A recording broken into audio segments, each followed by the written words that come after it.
Magic locking of two looping pins.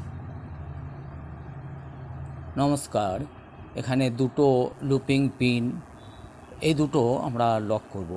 তো এটা দেখা যাচ্ছে যে দুই দিকে এই যে লুপ দুটো মধ্যে ধরে, লুপ দুটোর মধ্যে ধরে একটা পিন, এই পিনটা এই লুপে, ওই পিনটার এই লুপে মধ্যে ঢুকিয়ে যদি আমরা এটা ঘুরিয়ে দিই তাহলে আমাদের এটা লকিং হয়ে গেল।